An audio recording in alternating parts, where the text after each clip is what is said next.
So I wasn't even going to post about this because honestly I'm tired.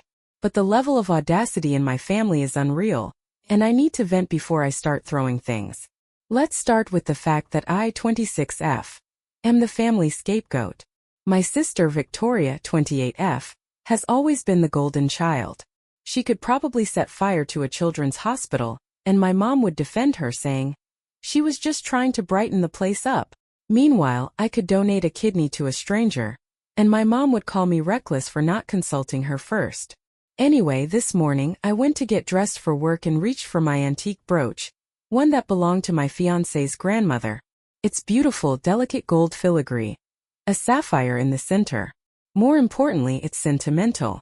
Lucas, my fiancé, gave it to me when he proposed because his grandmother wanted me to have it.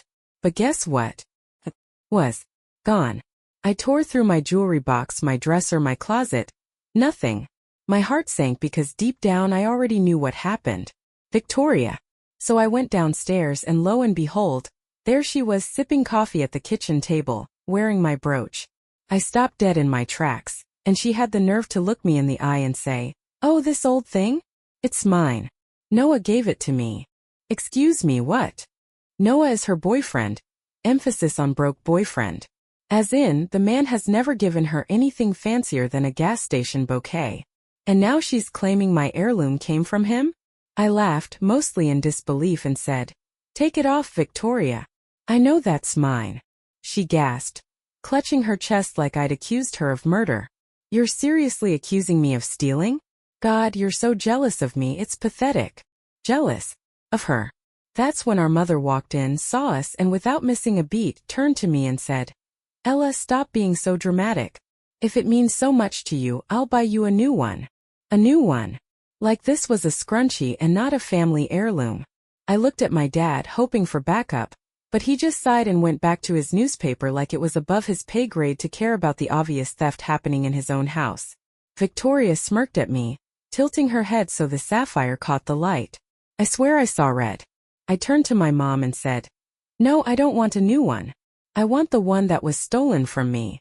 Mom exhaled like I was exhausting her. "You always blow things out of proportion. It's just jewelry. Just jewelry." I was seething, but I knew that arguing wasn't going to get me anywhere. Victoria had been pulling crap like this since we were kids, and they always let her get away with it. If I screamed and threw a fit, I'd be unstable and cruel, and ruining the family dynamic. So I just smiled. "Fine. You want to play dumb? Let's play." I told them, "You're right. I'm overreacting. It's just a brooch." And then I walked away before my rage got the better of me. But I wasn't dropping this. No, if Victoria wanted to lie about where that brooch came from, I was going to make sure the truth slapped her in the face publicly. I had a plan. And oh, it was going to be good. Well, if anyone was holding out hope that my family would suddenly develop a conscience, let me save you the suspense. They did not. After the whole Victoria stole my brooch and is pretending it's her situation, I decided to take a step back and let my family show their true colors. And folks, they did not disappoint. Later that evening I tried one more time, calm, reasonable, all the things they claim I never am. "Mom, you do realize that's my brooch, right? You've seen me wear it." And do you know what she said? "Oh, sweetheart, I don't keep track of every little thing you own."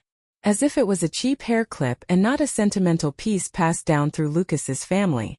Then she had the nerve to pat my hand, like I was some hysterical child, and said, "Look, Victoria says it was a gift from Noah. Maybe it's a misunderstanding." I stared at her. A misunderstanding? She is literally wearing something that belongs to me. And I am literally telling you she stole it. Mom sighed like I was exhausting her. "Why don't we just go shopping this weekend? I'll buy you a nicer brooch." Nicer brooch. She said it like that was a solution, like throwing money at the problem was supposed to make me forget the blatant theft happening in real time. Like I could be bribed into ignoring Victoria's lies. My dad, sitting on the couch pretending to read the newspaper, just muttered, "Let it go, Ella. Let it go." Victoria, meanwhile, was milking the situation. She kept casually brushing her fingers over the brooch whenever I walked into a room, making sure I saw it. She even took a selfie with it and posted it on Instagram with the caption, "Some gifts are priceless." Blue heart hashtag blessed hashtag spoiled. Spoiled? Yes. By my belongings. At one point, she actually had the gall to look me in the eye and say, "God, you're being so weird about this. Just get over it." Oh, I'll get over it, alright? Right after I bury you in receipts.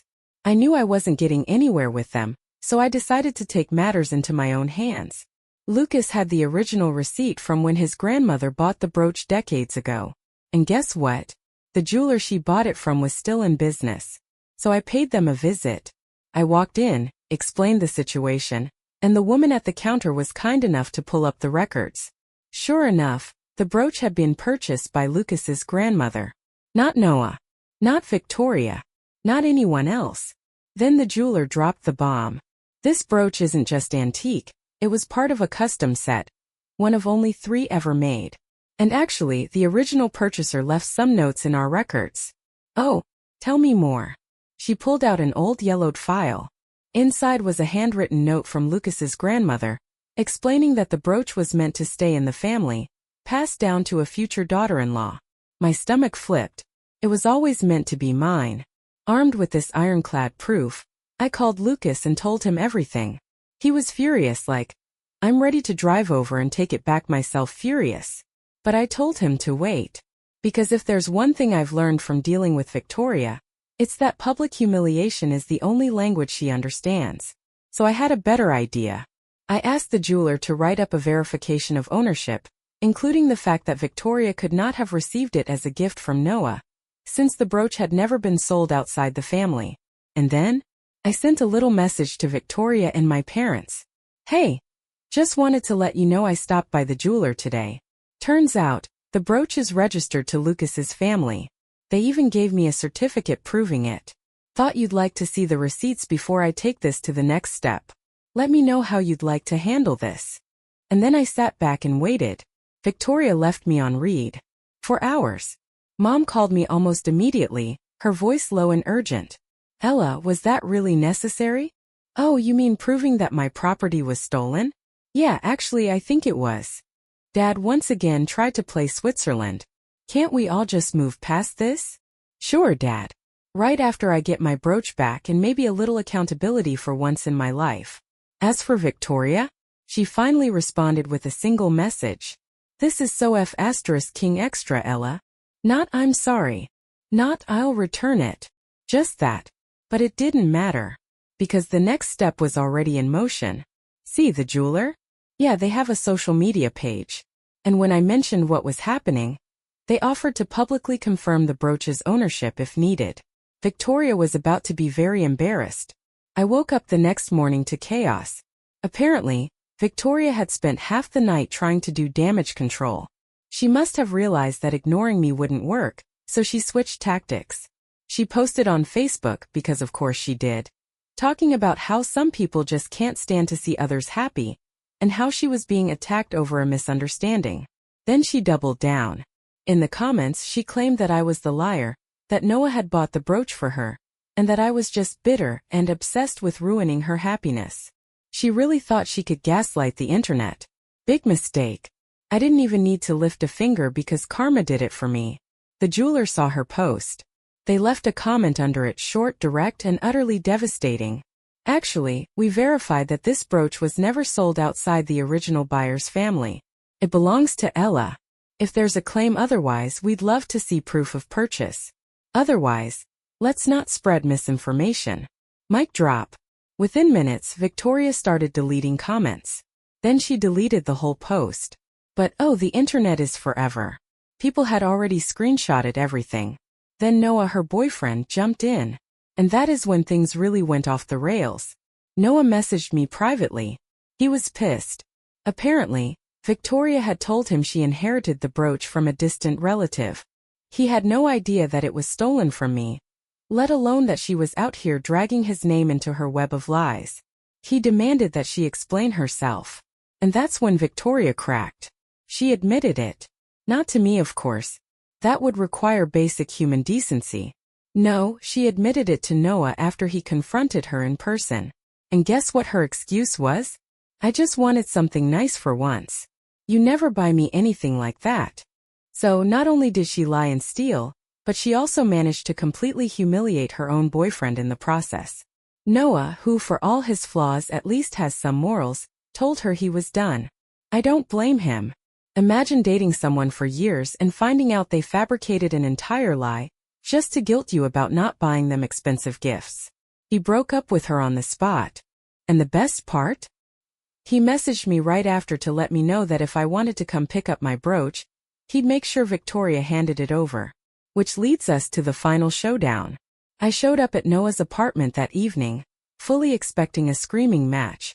And well, I was not disappointed. Victoria answered the door with puffy red eyes, her mascara smudged like she had just finished an Oscar-worthy crying session. She took one look at me and sneered. "Are you happy now?" I crossed my arms. "Not until you give me back what you stole." She rolled her eyes but stomped away, returning with my brooch in her hand. She shoved it at me like a petulant toddler. "Here. Hope it was worth ruining my life." I took my brooch, held it up to the light and smiled. It was. Then I walked out without another word. Victoria, as expected, tried to play the victim. She told my parents that I had set her up and turned Noah against her. She tried crying to my mom about how she just wanted something beautiful and how I should have just let her have it. And my mother, predictably, still defended her. "You didn't have to humiliate her, Ella," she scolded when I got home. I laughed. "Oh, so it's fine when Victoria steals from me, lies about it and trashes me online, but when she faces consequences suddenly it's too much? Make it make sense, Mom." And do you know what she said? "She just gets jealous sometimes, that's all." Like that was a valid excuse. Even my dad, who usually avoids conflict at all costs, looked uncomfortable. For the first time I saw a flicker of realization in his eyes, like maybe, just maybe, he was seeing the damage they had done by constantly excusing Victoria's behavior. But my mother? Completely in denial. Victoria's now single, furious, and from what I hear, desperately trying to get Noah back. She's also been mysteriously fired from her job. I don't know the details, but I wouldn't be surprised if she pulled some kind of stunt at work and got caught. As for me, I got my brooch back, Noah dodged a bullet, and my parents, well, they showed me exactly where their loyalty lies. And that's why I've made a decision. I'm done. I'm done being the scapegoat. Done being the bigger person. Done letting Victoria and my mother walk all over me. It's time to move on. And trust me, this isn't over. So I did it. I cut them off. Not a dramatic, screaming, door-slamming kind of cut-off, though trust me, Victoria made sure there was plenty of screaming. No, this was quiet, cold, permanent, and honestly, felt amazing. After getting my brooch back and watching Victoria's entire life start to implode, I thought I could just quietly distance myself. But my family wasn't going to make that easy. First, Victoria spent days spamming our family group chat with sob stories. "I can't believe my own sister would do this to me. You turned Noah against me, and now I have nothing. You got what you wanted, but you're still being so cruel. And my personal favorite, you're literally ruining my life over some stupid piece of jewelry." Oh, so now it's some stupid piece of jewelry? Not when you were flaunting it all over Instagram though, right? I ignored her. I ignored all of them. But then my mom called. I debated blocking her, but a small stupid part of me hoped she'd say you were right. "I'm sorry." Victoria crossed the line. Instead, she hit me with, "Ella, you need to fix this." I actually laughed. "Fix what, Mom?" She sighed, all dramatic and exhausted. "Your sister is suffering. You don't have to forgive her, but you could at least talk to her." "Oh, like how you talked to me when she stole from me." "Right. Got it. She's in a bad place right now. And as her sister, you should have some compassion." I swear I saw red. No. What I should have done years ago was stop letting her walk all over me, while you made excuses for it. She started to argue, but I cut her off. "I'm done, Mom. I'm done playing second place to Victoria. I'm done with this family treating me like I'm the bad guy just because I refuse to be her doormat. You and Dad can keep enabling her, but I'm out." Then I hung up and blocked her number. Then my dad's. Then Victoria's. And just like that, I was free. Here's where things got interesting. My dad, who has spent my entire life being the world's most passive bystander, finally started to wake up. I guess hearing me snap at my mom shook something loose in him because he actually reached out. Privately. From his work email. Subject: I'm sorry. He admitted that he never realized how much damage had been done by always siding with my mom and Victoria. He didn't outright say he was choosing me over them, but he did say that for the first time he was questioning everything. He asked if we could talk. I told him I needed space. And for once, he respected that. Meanwhile, Victoria's life kept crumbling. Noah refused to take her back. He even blocked her. She lost her job. Turns out, her employer did find out about her lying and manipulating, and they weren't impressed. And without me around to be the designated family punching bag, my mom and Victoria started fighting with each other. I don't know all the details because, well, I'm not there anymore, but my cousin Sophie, one of the few decent family members I still talk to, told me that Victoria had a full-on meltdown at Sunday dinner. Apparently she blamed me for everything. Her breakup? My fault. Her job loss? My fault. The fact that my mom wasn't blindly defending her anymore? Definitely my fault. At one point she screamed, "She ruined me," and threw a glass of wine at the wall. Which would be hilarious if it wasn't also kind of sad. The thing is, I don't care about what happens to Victoria anymore. For the first time in my life, her drama isn't my problem. I moved in with Lucas and it's like I can breathe again. No constant anxiety. No guilt-tripping phone calls. No wondering when the next betrayal is coming. Just peace. Lucas has been amazing through all of this. He told me, "You don't owe them anything, Ella. Family is supposed to lift you up, not tear you down." And for the first time I actually believe it. So yeah, I'm done. Victoria can spiral. My mom can continue making excuses. My dad can wrestle with his conscience. But me?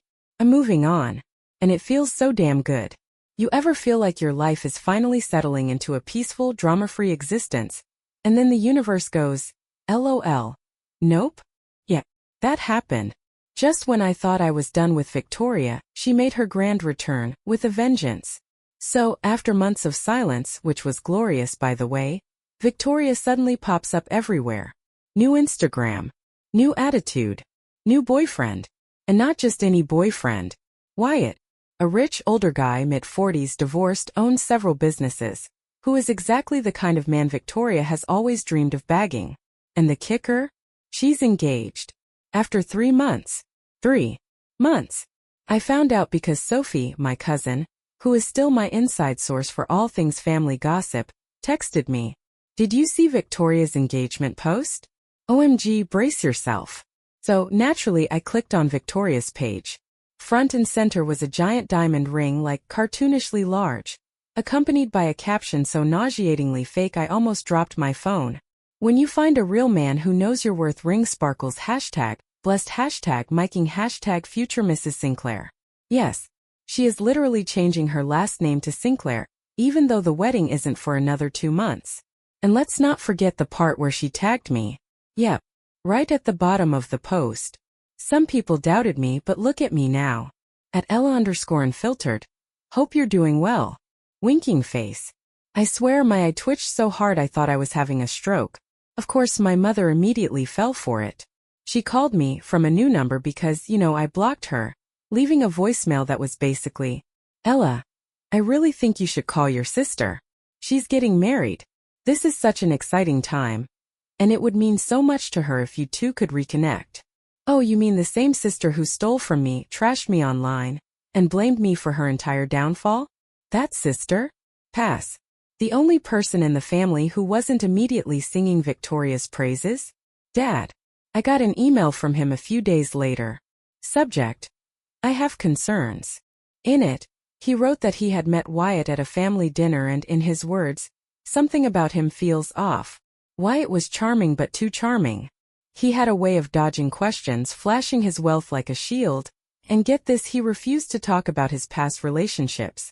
Dad straight up told me, "I don't think Victoria is in as much control of this situation as she thinks she is." For him to say that, huge. He's been waking up ever since I cut contact, and I think he's finally starting to see that maybe, just maybe, Victoria isn't the innocent victim she's always claimed to be. Then last night Sophie came through with the real tea. She called me, practically breathless, and said, "You are not going to believe what I just overheard at Aunt Linda's party." Apparently, Victoria's whole engagement? It's a business move. Wyatt is rich, yes, but he also comes from a very conservative old money family. His parents hate that he's divorced, so he's been under pressure to settle down with someone worthy. Enter Victoria. She's playing the perfect trophy fiancé, pretending to be sophisticated, elegant, and most hilariously modest. Sophie told me Victoria literally said, "Once I'm married, I'll never have to worry about money again." It's all a game to her. She's not in love. She's not even in like. She's just desperate to secure the bag and make sure she never has to work again. And honestly, if she wants to con some rich guy into marrying her, that's her business. But I have this nagging feeling. It's not going to end well. And when it doesn't, I'll be here. With popcorn. You ever watch someone set themselves on fire and then act shocked when they burn? Because that's exactly what Victoria did. And folks, it was glorious. Victoria's engagement party was the event my mother had been waiting for her whole life. Black tie, private venue, ridiculous catering. Basically, she was using it as a way to shove Victoria's success in everyone's face. I wasn't invited, obviously, because, cutting off your toxic family means they don't get to use you as a prop anymore. But my dad? Oh, he was there. And boy did he deliver. Now, if you remember from my last update, my dad had been getting real suspicious about Wyatt. And rightfully so. 'Cause guess what? Wyatt is a scam artist. Yep. Turns out, our dear Wyatt had been married twice before, neither of which Victoria knew about. And both of his ex-wives filed for divorce due to financial infidelity. Translation. He used their money to fund his lifestyle until they caught on. And my dad? He found out everything. Bankruptcies, lawsuits, a pending fraud investigation from a former business partner. The man wasn't rich. He was a con artist who only looked rich because he kept marrying women with money. And Victoria? She was about to be his next target. So fast forward to the engagement party. My dad, who has spent most of my life avoiding confrontation at all costs, walks into that party with receipts. Literal printed receipts. Sophie, my saint of a cousin, secretly recorded everything and sent me a play-by-play. Picture this. Victoria is in the middle of making some grand dramatic toast about how she finally found a man who appreciates her worth. Yes, she actually said that. Wyatt is standing beside her, smug as hell. And then my dad clears his throat. "Victoria," he says, voice steady but dangerous, "before you finish that speech, maybe you should take a look at what I found." And then he pulls out the folder. Right there, in front of everyone. Wyatt immediately tries to laugh it off like, "Haha, what's this, an early wedding present?" But my dad? Stone. Cold. "Actually," he says, "it's a detailed record of your financial history. Specifically, how you financially drained 2 women before my daughter. And how you're under investigation for fraud." The room goes silent. Victoria, still clueless, giggles, because her brain cell hasn't caught up yet. "Dad, what are you even talking about?" But then she looks at Wyatt. And Wyatt is sweating. Like full body, panic mode, deer in headlights sweating. And then one of Wyatt's so-called friends speaks up. "Wait, is this true?" 'Cause guess what? Wyatt's entire social circle didn't know either. And once one person starts questioning, it snowballs. Suddenly, guests are murmuring. Someone pulls out a phone. A woman in the back gasps. And then, Wyatt snaps. He turns on Victoria. "This is your family setting me up," he barks. "They've hated me from the start." Which honestly fair. But then he makes his final mistake. He shoves Victoria aside like she's an inconvenience. In front of everyone. And that was the moment Victoria realized she was screwed. Wyatt bolts. Like full-on sprints out of his own engagement party while people are literally recording him on their phones. Victoria, in the middle of it all, looks like a glitching robot, humiliated, confused, completely blindsided. And my mom? Oh, my mom is sobbing. Not because she feels bad for Victoria, but because her perfect family image just exploded in front of her rich friends. Meanwhile, my dad? He just sets the folder on a table and walks out without another word. Absolute legend. According to Sophie, Victoria completely lost it once the reality hit her. She started screaming about how it was all a lie, how people were jealous, how it was a setup, and Wyatt really loved her. Girl, be serious. But the damage? Done. By the next morning, Wyatt wiped his social media. His ex-wives started commenting on Victoria's engagement post confirming everything. The engagement ring? Fake. Victoria tried one last desperate move. She went crawling back to my dad, begging him to fix this. And for the first time in my entire life, my dad held his ground. His exact words, according to Sophie? Victoria, I tried to protect you. You didn't want to listen. Now you get to live with your choices. And then he shut the door in her face. Victoria has gone completely radio silent. No social media, no calls, nothing. My mom is still in deep denial, insisting there must be some misunderstanding. Yeah, the misunderstanding is that Victoria thinks she's untouchable. My dad and I? For the first time, we're actually talking real conversations, real accountability. And me? I'm enjoying the show. For years, I was the family scapegoat. The jealous sister. The troublemaker. The one who was always too much. But now Victoria is the one facing consequences. And I'm finally free. Well, here we are. The end of a saga I never thought would unfold the way it did. If you told me a year ago that I'd be sitting here, writing this, free from my family's drama, at peace, I wouldn't have believed you. But somehow, against all odds, I made it. So where's my dear sister now? After Wyatt publicly humiliated her and bolted, Victoria went into hiding. No social media, no grand woe is me post, just radio silence. Then the rumors started. Sophie told me Victoria had lost her apartment. Turns out she had quit her job before the engagement, thinking she wouldn't need to work again. Yikes. And since Wyatt turned out to be broke, she had no safety net. Then came the real shocker, rehab. Apparently, between the stress, embarrassment, and probably years of avoiding accountability, Victoria had a full-on breakdown. She checked herself into a wellness retreat, aka a rehab center for addiction and emotional issues. And honestly, I don't wish her well. But I do hope she finally figures out how to stop being the worst. Now my mom. If I had $1 for every time she excused Victoria's behavior over the years, I'd be as rich as Wyatt pretended to be. But the engagement disaster? It broke her. She called me. First I didn't answer. But after the third voicemail I gave in. She sounded defeated. Not the usual self-righteous, emotionally manipulative mother I grew up with, but genuinely regretful. Ella, I was wrong. I nearly dropped my phone. She admitted finally that she enabled Victoria. That she let things get too far. That she saw what my dad did at the party and realized that all these years, she had been protecting the wrong daughter. Then she said the words I never thought I'd hear. I should have been a better mother to you.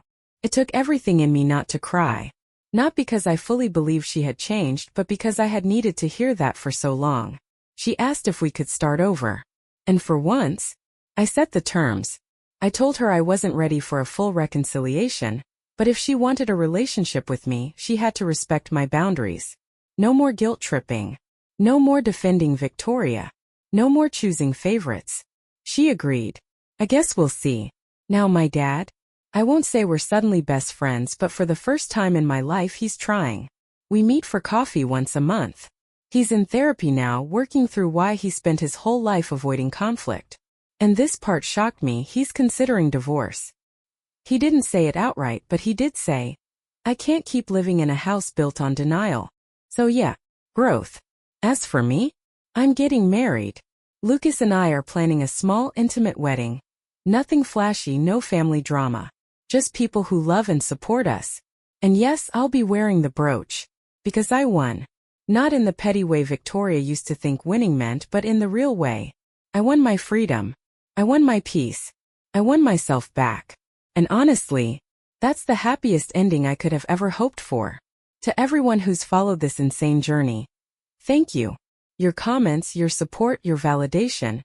It all reminded me that I wasn't crazy for standing up for myself. If there's one thing I've learned, it's this. Sometimes family isn't about blood. It's about who actually loves you, respects you, and wants the best for you. And for the first time in my life, I finally have that. Signing off for good. Ella.